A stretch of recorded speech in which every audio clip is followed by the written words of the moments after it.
কখনো কখনো বাড়তি কিছু উপার্জনের সুযোগ সৃষ্টি হতে পারে। ব্যবসায়িক ক্ষেত্রে উন্নতির সম্ভাবনা সেটাও দেখতে পাওয়া যাবে। দায়বদ্ধতা বাড়তে চলেছে ধনু রাশি বা লগ্নের মানুষদের ক্ষেত্রে। সাংগঠনিক কর্মে উন্নতির সম্ভাবনা বাড়তে দেখতে পাওয়া যাবে। নিজেকে কিছুটা হলেও সংযত রাখবার চেষ্টা অবশ্যই আপনাকে করতে হবে। বুধ কিন্তু অষ্টম এবং সপ্তম এই দুটি ভাবে থাকছে। বুধ বক্রী হচ্ছে অষ্টমে, মকরের নবমপতি অষ্টমে বক্রী হওয়ার সঙ্গে সঙ্গে মকরের কিন্তু টাকা পয়সা প্রাপ্তির একটা সম্ভাবনা বাড়বে। সন্তানের স্বাস্থ্য নিয়ে কিছুটা দুশ্চিন্তা বাড়তে পারে। ছেলে মানুষই পূর্ণ সিদ্ধান্ত সেটা কিন্তু আপনার জন্য বিপজ্জনক হতে পারে। বুধ বক্রী হওয়ায় হঠাৎ করে হারিয়ে যাওয়া কিছু জিনিসপত্র পেয়ে যেতে পারেন।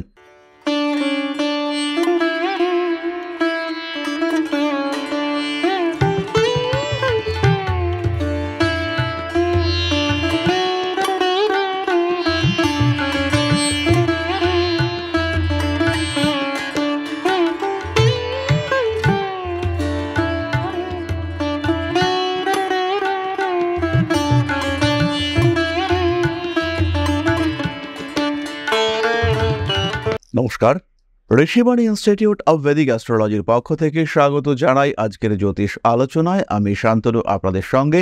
আলোচ্য বিষয় বুধের বক্রী ভবন। সিংহ রাশিতে বুধ বক্রী হয়েছে ৫ তারিখ অর্থাৎ ৫ই আগস্ট ২০২৪। বক্র গতিতে বুধ কর্কট রাশির দিকে এগিয়ে কর্কট রাশিতে প্রবেশ করবে ২২শে আগস্ট। ২৯ তারিখ পর্যন্ত চলবে তার এই বক্রগতি। মার্গী হবে বুধ ২৯শে আগস্ট। পুনরায় ৪ঠা সেপ্টেম্বর বুধকে আমরা দেখতে পাবো সিংহ রাশিতে প্রবেশ করতে। ২৩শে সেপ্টেম্বর পর্যন্ত বুধ সিংহ রাশিতেই থাকবেন। এই যে ধাপে ধাপে বুধের এই মুভমেন্ট, বুধের এই সঞ্চার, এটা কিন্তু রাশিচক্রকে প্রভাবিত করবে। আজকে আমরা আলোচনা করব ধনু এবং মকর রাশি সম্পর্কে। বুধের এই বক্রী ভবন, পুনরায় মার্গী ভবন ধনু এবং মকর রাশিকে কিভাবে প্রভাবিত করবে। কালপুরুষের নবম রাশি ধনু, বুধের এই বক্রী ভবন অর্থাৎ বুধ যখন বক্র গতিতে কর্কটে প্রবেশ করবে অর্থাৎ ২২শে আগস্ট থেকে ২৯শে আগস্ট পর্যন্ত, এই সময় কিন্তু ধনুরাশি বা লগ্নের মানুষদের কিছুটা বিপন্ন হওয়ার সম্ভাবনা থাকছে। আঘাত প্রাপ্তি, মানসিক অস্থিরতা বৃদ্ধি, তারই সঙ্গে সঙ্গে বাড়তি কিছু সমস্যা, অশান্তি এগুলি দেখতে পাওয়া যাবে। কখনো কখনো বাড়তি কিছু উপার্জনের সুযোগ সৃষ্টি হতে পারে। ব্যবসায়িক ক্ষেত্রে উন্নতির সম্ভাবনা সেটাও দেখতে পাওয়া যাবে। মানসিক অস্থিরতা বৃদ্ধির কারণে ধনুরাশি বা লগ্নের বেশ কিছু মানুষ তারা কিন্তু ডিস্টার্ব ফিল করবেন, ইমোশনাল হয়ে পড়তে পারেন। ধনু প্রেম, ভালোবাসা ইত্যাদির ক্ষেত্রে জটিলতা বাড়বে। কিছু কিছু মানুষ তারা কিন্তু ব্ল্যাকমেইলড হতে পারেন।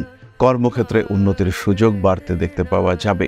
ভারী কাজকর্ম করতে গিয়ে কোমর, শিরদাঁড়া, ঘাড়, অস্থি সংক্রান্ত চোটের সম্মুখীন হতে পারেন বেশ কিছু মানুষ। কর্মপ্রাপ্তির কথাবার্তা এগোতে দেখতে পাওয়া যাবে। তবে কর্মক্ষেত্রে আপনার অবস্থা কিন্তু খুব ভালো থাকছে না, বরঞ্চ এটা বলা যেতে পারে যে কর্মক্ষেত্রে বেশ কিছু প্রতিবন্ধকতা সেটাও দেখতে পাওয়া যেতে পারে।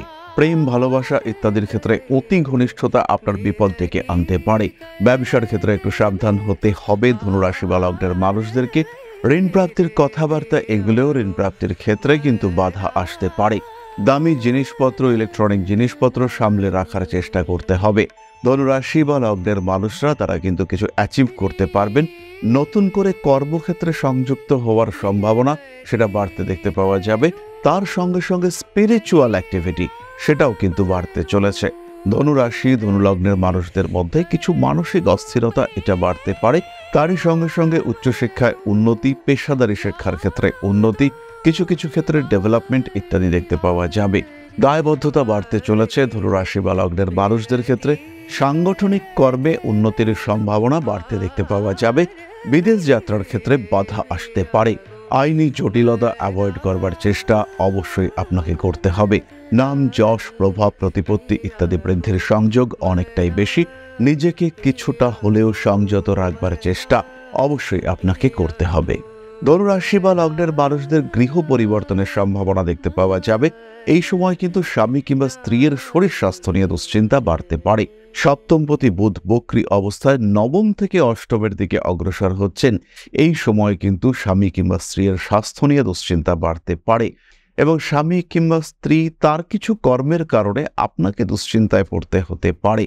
বড় কাজে হাত দিতে পারেন ধনুরাশি বা লগ্নের মানুষরা। যানবাহন ক্রয় সংক্রান্ত বিষয় থেকে একটু সাবধান থাকতে হবে। 29 তারিখের পর থেকে অর্থভাগ্য ভালো হতে চলেছে। পেশাদারি মানসিকতার উন্নতি, কিছুটা ডেভেলপমেন্ট দেখতে পাওয়া যাবে। হঠাৎ করে মাথা গরম হয়ে যাওয়ার সম্ভাবনা দেখতে পাওয়া যায়। শরীরের যত্ন নেবেন ধনুরাশি বা লগ্নের মানুষরা। এরপরে আমরা চলে আসব মকর রাশির প্রসঙ্গে। মকর কালপুরুষের 10ম রাশি।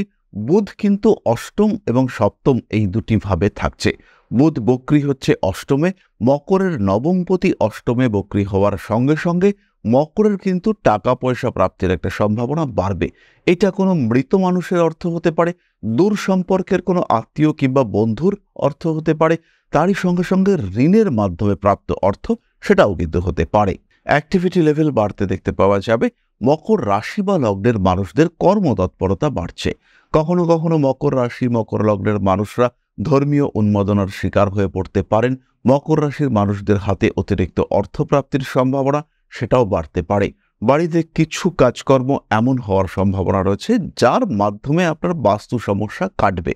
ব্যবসার ক্ষেত্রে একটা ওভারঅল ডেভেলপমেন্ট আমরা দেখতে পাবো। মকরের বিয়ের কথাবার্তা কিন্তু হঠাৎ করেই ফাইনাল হতে পারে। কিছু কিছু মকর রাশি বা লগ্নের মানুষ ভাবতেই পারেন যে এবার বিয়ে করেই ফেলবো, কিংবা এই জাস্ট বিয়েটা হয়েই গেল, এমন একটা ব্যবস্থা সেটা কিন্তু মকরের ক্ষেত্রে সৃষ্টি হতে পারে। হঠকারী সিদ্ধান্ত গ্রহণ করবার আগে একটু ভাবনা চিন্তা করে নিন। জাস্ট গতকাল আমার কাছে মকর রাশির একটি ছেলে এসেছিল। সে হঠাৎ করে বিয়ে করতে চাইছে এবং তার পাত্রী অর্থাৎ যাকে সে বিয়ে করবে সে প্রচণ্ড প্রেশার দিচ্ছে বিয়ে করবার জন্য, এবং ছেলেটিও ভাবছে বিয়ে করাটা জরুরি। এদিকে মেয়েটির কিন্তু 18 বছর এখনো কমপ্লিট হয়নি। তারা নাকি উকিলের সঙ্গে কথা বলেছে এবং উকিল তাদের কিছু গাইডলাইন্স দিয়েছেন যে এই করো বা অপেক্ষা করো। এই যে হঠাৎ সিদ্ধান্ত, এবং ছেলেটি জানতে এসছে যে বিয়ে যদি সে করে ফেলে তাহলে তার জেল যাত্রা, হাজতবাস, আইনি সমস্যা এগুলির সম্ভাবনা কতটা সেটি জানবার জন্য ছেলেটি এসছে। তো এই যে হঠকারী সিদ্ধান্ত নেওয়ার ইচ্ছে বিয়ের ক্ষেত্রে, এটা কিন্তু মকরের ক্ষেত্রে বাড়তে দেখতে পাওয়া যাবে। পশু পাখির প্রতি আগ্রহ আকর্ষণ বাড়বে। অর্থভাগ্য মোটামুটি ভালোই থাকবে। হাতে টাকা পয়সা থাকবে। অ্যাকর্ডিং টু রিকোয়ারমেন্ট আপনার হাতে কিন্তু যথেষ্ট টাকা পয়সা থাকতে দেখতে পাওয়া যাবে। যারা কিছু পরীক্ষা দিচ্ছেন, বুধ অষ্টমে থাকবার জন্য তাদের কিন্তু প্রচুর পড়তে হবে। না পড়ে যদি ভাবেন যে একদম স্টেজে মেকআপ করব, সেটা কিন্তু মকরের ক্ষেত্রে হবে না। পড়াশুনোর ক্ষেত্রে, স্পেশালি উচ্চ বিদ্যার ক্ষেত্রে আরেকটু সাবধান আপনাকে হতে হবে। এরপরে আমরা চলে আসব নাক্ষত্রিক আলোচনা প্রসঙ্গে। প্রথমেই রয়েছেন মূলা। কাজের চাপ বাড়লেও হাতে টাকা পয়সা আসবে। প্রমোশন হওয়ার একটা সম্ভাবনা দেখতে পাওয়া যায়। স্পিরিচুয়াল অ্যাক্টিভিটি এই সময় বাড়তে চলেছে। সন্তানের স্বাস্থ্য নিয়ে কিছুটা দুশ্চিন্তা বাড়তে পারে। ছেলে মানুষই পূর্ণ সিদ্ধান্ত সেটা কিন্তু আপনার জন্য বিপজ্জনক হতে পারে। অ্যাগ্রেসিভ হওয়া চলছে না। মাতৃতুল্য ব্যক্তিবর্গের স্বাস্থ্য নিয়ে কিছুটা দুশ্চিন্তা সেটা বাড়তে পারে। রাজনৈতিক সক্রিয়তা বাড়তে দেখতে পাওয়া যাবে মূলার ক্ষেত্রে। রাজনৈতিক দায়িত্ব প্রাপ্তির সম্ভাবনা রয়েছে। ওভারঅল সময়টা কিন্তু ভালো। বুধ বক্রী হওয়ায় হঠাৎ করে হারিয়ে যাওয়া কিছু জিনিসপত্র পেয়ে যেতে পারেন। পরবর্তী নক্ষত্র পূর্বাষাঢ়া। পূর্বাষাঢ়া নক্ষত্রের জাতক বা জাতিকা অর্থভাগ্য ভালো হবে। শরীর কিন্তু দুর্বল থাকছে। মানবিক কাজকর্মের ক্ষেত্রে উন্নতির সম্ভাবনা বাড়তে দেখতে পাওয়া যাবে। মাথায় আঘাত প্রাপ্তির একটা সংযোগ দেখতে পাওয়া যায়। গুরুত্বপূর্ণ কাগজপত্র খুঁজে না পাওয়ার কারণে মানসিক দিক থেকে দ্বিধাগ্রস্ত হয়ে পড়তে পারেন। কিছু টোটকা, কিছু অদ্ভুত কাজকর্ম করতে গিয়ে বিপদ বাড়িয়ে তুলবার সম্ভাবনা এটা দেখতে পাওয়া যায়। জ্যোতিষশাস্ত্রে দক্ষতা অর্জন করতে পারবেন পূর্বাষাঢ়া নক্ষত্রের মানুষরা। পরবর্তী নক্ষত্র উত্তরাষাঢ়া। কাজের চাপ বাড়ছে। আগুন তড়িৎ থেকে সাবধানে থাকতে হবে। বন্ধুদের স্বাস্থ্য নিয়ে দুশ্চিন্তা বাড়তে পারে। কোনো একজন খুব কাছের বন্ধু সে বিরাট সমস্যার মধ্যে রয়েছে, এই ধরনের সম্ভাবনা কিন্তু বাড়তে পারে।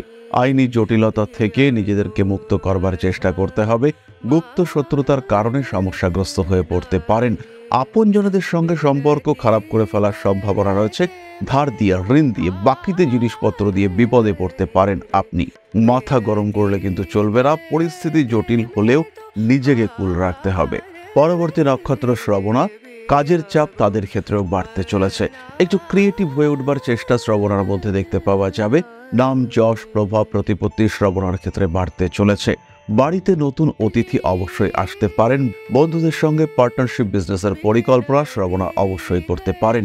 আইনি জটিলতা অ্যাভয়েড করার চেষ্টা করতে হবে। প্রেম করতে গিয়ে ঝামেলায় পড়তে পারেন। ইমোশনাল হয়ে পড়া আপনার জন্য বিপজ্জনক। 29 তারিখের পরে চাকুরি প্রাপ্তির সম্ভাবনা বাড়তে দেখতে পাওয়া যাবে। কোমরের যন্ত্রণা, স্নায়ুর যন্ত্রণায় কষ্টপ্রাপ্ত হতে পারেন। পরবর্তী নক্ষত্র এবং এই পর্যায়ের শেষ নক্ষত্র ধনিষ্ঠা, তার দুটি চরণ আমরা দেখতে পাই মকর রাশির মধ্যে। ধনিষ্ঠা নক্ষত্রের মানুষরা কিন্তু একটু অস্থির অবস্থায় থাকবেন, মাথা গরম করে ফেলবার টেন্ডেন্সি দেখতে পাওয়া যাবে। নাম, যশ, প্রভাব, প্রতিপত্তি ইত্যাদির ক্ষেত্রে বাধা বিপত্তি আসতে চলেছে। রাজনৈতিক সক্রিয়তা বাড়বে, প্রেম, ভালোবাসা ইত্যাদির ক্ষেত্রে কিছুটা অস্থিরতা আসতে পারে। হঠকারী সিদ্ধান্ত নেবেন না, বাস্তব অবস্থা উপলব্ধি করবার চেষ্টা করবেন। কর্মতৎপরতা বাড়তে চলেছে, ব্যবসার ক্ষেত্রে উন্নতি আসবে, কিন্তু মাতৃতুল্য ব্যক্তিবর্গের স্বাস্থ্য নিয়ে দুশ্চিন্তা বাড়তে পারে। বাবার সঙ্গে সম্পর্ক খারাপ হওয়ার সম্ভাবনা দেখতে পাওয়া যায়। ফটকা টাকা পয়সা উপার্জন করতে পারবেন। জমি, বাড়ি, জায়গা, ভূমির ব্যবসায় উন্নতি হওয়ার সম্ভাবনা দেখতে পাওয়া যাবে। মাতৃতুল্য ব্যক্তিবর্গের স্বাস্থ্য নিয়ে দুশ্চিন্তা বাড়তে পারে। সুতরাং ধনু এবং মকর রাশি বুধের এই বক্র সঞ্চার তার প্রভাবে কতটা প্রভাবিত হবে তার একটা সাধারণ আলোচনা এটা আমরা করলাম। এরপর আমরা চলে আসব আলোচনার পরবর্তী পর্যায়ে। এই পর্যায়ে আপনারা যে কমেন্টগুলি আমাদের ভিডিওতে করেন তার একটি কমেন্টের উত্তর দেওয়ার চেষ্টা করব, অর্থাৎ নাম, date of birth, time of birth, place of বার্থের সমন্বয়ে আমরা খুঁজে বার করার চেষ্টা করব আপনার প্রশ্নের উত্তর। আজকে আমরা যার কমেন্টের উত্তর দেব তার নাম হলো ঋত্বিক সামন্ত। ডেট অফ বার্থ 8/5/1986, সময় হলো 3:15, প্লেস অফ বার্থ এটি হলো পুরুলিয়া। তোমার মূল প্রশ্ন অর্থ এবং বিবাহিত জীবন সংক্রান্ত সমস্যা নিয়ে। যেহেতু শুক্র সক্ষেত্রী অবস্থায় রয়েছে, 12ই ডিসেম্বর 2024-এর পর থেকে বিবাহিত জীবনে কিছুটা সমস্যা মিটবে এবং এর পরেই কিন্তু সন্তান প্রাপ্তির একটা সম্ভাবনা রয়েছে। সন্তান এই ক্ষেত্রে তোমার বিবাহিত জীবনের সমস্যাকে বেশ খানিকটা সলভ করবে। এই ক্ষেত্রে একটি বিশেষ যোগ সৃষ্টি হয়েছে। দুই গুরু শুক্র এবং বৃহস্পতি তারা কিন্তু পরস্পরের কেন্দ্রে উপস্থিত রয়েছেন। এর ফলে আলটিমেটলি তোমার ফাইন্যান্স অনেকটাই ভালো হবে। লগ্নপতি বৃহস্পতি দ্বাদশে অবস্থান করবার কারণে কিছুটা অর্থনৈতিক দিক থেকে চাপ রয়েছে। যদি তুমি বিদেশ যাত্রা করো, দূরদেশ সম্পর্কিত কোনো কাজকর্ম করো, এক্সপোর্টের ব্যবসা করো, সেই ক্ষেত্রে তোমার উন্নতি অনেকটাই বেশি। একই সঙ্গে সঙ্গে কম্পিউটার হার্ডওয়্যার রিলেটেড কোনো কাজকর্ম সেটাও তোমার জন্য অত্যন্ত ভালো। ছবি আঁকা, শিল্প সংক্রান্ত কাজকর্ম সেখানেও তুমি উন্নতি করতে পারবে। ইন্টেরিয়ার ডেকোরেশন কিংবা এই ধরনের ব্যবসা সেখানেও কিন্তু উন্নতির সম্ভাবনা অনেকটাই বেশি। স্বামী স্ত্রী সম্পর্ক ভালোই থাকবে। তৃতীয় শুক্র বিবাহিত জীবনের স্থিতি নির্দেশ করে এবং শুক্রের দশমে বৃহস্পতি সেটি ইন্ডিকেট করে তুমি ভালো থাকবে। তাহলে আজকের আলোচনা আমরা আর দীর্ঘায়িত করব না। সবাই ভালো থাকুন, সুস্থ থাকুন। জ্যোতিষ শিক্ষা, জ্যোতিষ পরামর্শ, জ্যোতিষ বিচার সরাসরি যোগাযোগ করুন আমাদের সাথে। আরও একটি ছোট্ট অনুরোধ করব, সাবস্ক্রাইব করুন আমাদের এই চ্যানেলটিকে। 10 লক্ষের যাত্রায় সামিল হন আপনিও। ফিরে আসব পরবর্তী আলোচনায়। সুস্থ থাকুন, ভালো থাকুন। মা শ্রী শ্রী আদি শক্তির আশীর্বাদে আপনাদের জীবন আরও আরও আরও সমৃদ্ধ হয়ে উঠুক। জয় মা আদি শক্তি। নমস্কার।